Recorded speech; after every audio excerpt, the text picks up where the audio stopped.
What's going on, good people? So today we're gonna talk about the old MPCs versus the new MPCs.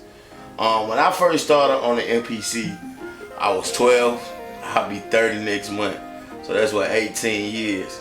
And the first MPC I got was the 2000 XL. That's when the joints was on floppy disk.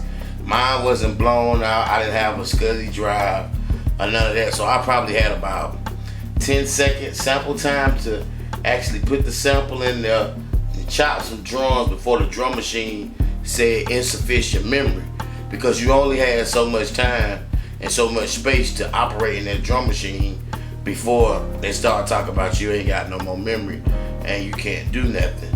And you know, unlike the newer drum machines now, it was no sound bank, no sounds, no nothing. So that's what kind of made everybody original, because if you had an MPC, it was like kind of tailor-made around you, because you put the sounds in, and you had to search for break beats, you had to search for hits, you had to search for samples, and it was basically, you know, made to your liking, to your ear.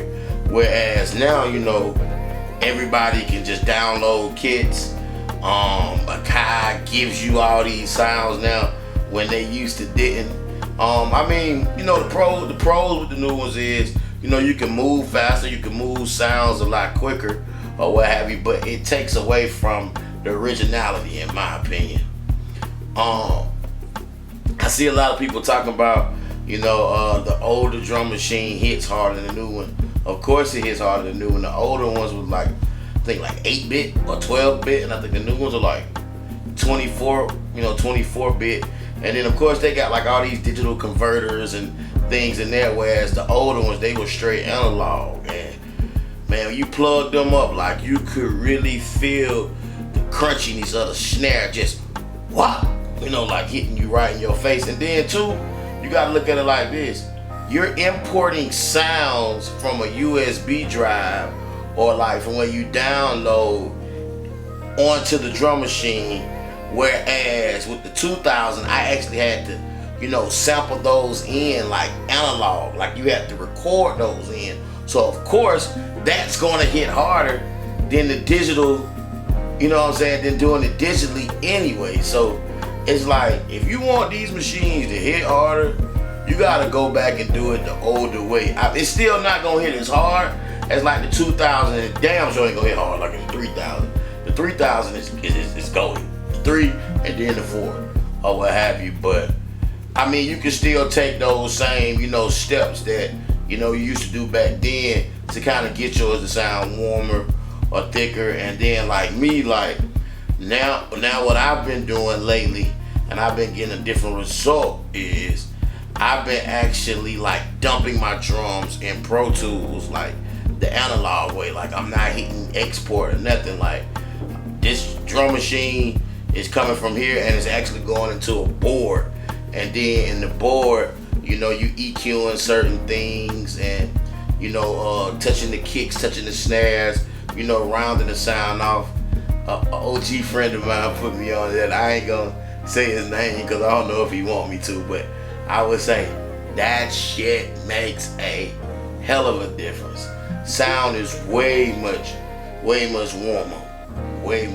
And then once I get in Pro Tools, I mean, I'm EQing certain things, compressing certain things, but I'm liking the way the shit sound, you know, just automatically coming from the machine to the board. You know what I'm saying? So I probably have never export nothing digitally again. I'll be going back doing it that way. And that was the way I used to have to do it when I had the 2000 or what have you. The process takes a little longer. You know, you can probably add probably another 20 minutes on after you make the beat with doing that. But the quality and the sonics, because that's what we really as producers is aiming for, is the sonics. You know what I'm saying? Like, everybody to have their own sound, and for stuff to have body and weight and warmthness, you know. So I would say it's worth it. But as far as the new versus the old, now I say this: we're trying to get an old MP. They are a little more expensive than what they used to be because of the MPC hype. But you know, trying to find a 3000, shit, That's about 4 or 5 bands. Trying to find a 60. I pray for you. That's about another 4 or 5 bands. You can probably find a 2,000, but the thing with the 2,000 is you're gonna want to get it blowed out. You're not gonna want to get it blowed out. You're gonna have to get it blowed out, especially if you're coming from the computer era where you're used to being able to take these long files and do that. Yeah, you're not gonna be able to do that with just a regular standard 2, or what have you. So, but I would say my favorite one out of the 2,000, 3,000, 4,000, 1,000, 2,500. I would have to say that 3.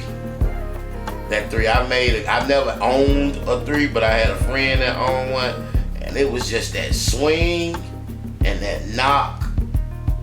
Yeah, but I never could save up enough pennies back in the day to get a 3, and then now it's just hard to try to get one because they want, they want mortgage money times 2 for that guy. But I would say though, man, just do your research before you buy an MP. You know what I'm saying? Because you just have to get one that works for you. Because I got an MPC X and a Live 2. The Live 2 is cool for like when I'm just trying to go to the studio real fast and I ain't gotta load this big joint. I got my USB, my USB sticks, and we ready to go. And the big joint works here when I got like my Triton and my Moog and all this stuff going on or whatever, because more inputs, more outputs, stuff like that. So it just all depends on, what you got going on. And then they got the MPC one for folks that's just, get into that. And folks making that little motherfucker crank. You know what I'm saying? So it just all depends or what have you. But I just wanted to, give my little 2 cents on the MPCs, the old versus the new, because that's mainly what you guys see me working with. And I know, like in the videos, I don't talk that much. I be just trying to get straight to it and smoking my spliff, man. I ain't no, when it comes to music, bro, I ain't no big talker, man. I just like to make music. We can talk afterwards. We can talk and joke and all that shit when we done making music. And I laugh with you all day, but when we cooking, bro, we fucking cooking. You know what I'm saying? But please like, comment, and subscribe. Please like, comment, and subscribe.